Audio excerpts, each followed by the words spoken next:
প্রধানমন্ত্রী নেতানিয়াহুর নির্দেশে গাজায় আবারও ভয়াবহ বিমান হামলা চালিয়েছে ইসরায়েল। হামাসের বিরুদ্ধে যুদ্ধবিরতি লঙ্ঘনের অভিযোগ এনে এই হামলা চালানো হয়। এতে নারী ও শিশুসহ অন্তত 18 ফিলিস্তিনি নিহত হয়েছে। তবে দখলদারদের অভিযোগ অস্বীকার করেছে হামাস। এমন উত্তেজনার মাঝেও মার্কিন ভাইস প্রেসিডেন্ট জেডি ভ্যান্স দাবি করেছেন এখনও টিকে আছে যুদ্ধবিরতি। ইসরায়েলের অভিযোগ, হামাস তাদের সেনাদের ওপর হামলা চালিয়েছে এবং জিম্মিদের মরদেহ হস্তান্তরের চুক্তি লঙ্ঘন করেছে।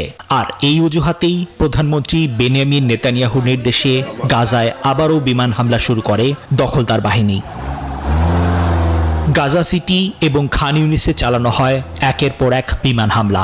নতুন করে আবারও প্রাণহানি হয়েছে বেশ কয়েকজনের, আহত হয়েছেন আরও অর্ধশতাধিক। খান ইউনিস এবং গাজা সিটির হাসপাতালগুলোতে হতাহতদের নিয়ে আসা হয়। তবে হামাস ইসরায়েলের অভিযোগ অস্বীকার করে বলেছে তারা যুদ্ধবিরতিতে প্রতিশ্রুতিবদ্ধ। জিম্মিদের মরদেহ খুঁজতে সর্বাত্মক চেষ্টা করেছে তারা। বান্ডেল থাকলে প্রতি সেনমানিতে টাকা বাঁচবে। বিকাশ সেনমানি বান্ডেল কিনে জিতুন প্রতি লেনদেনে।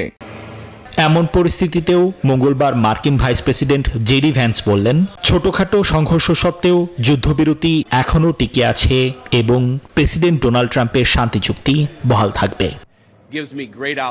নিবির আমিন, নিউজ 24।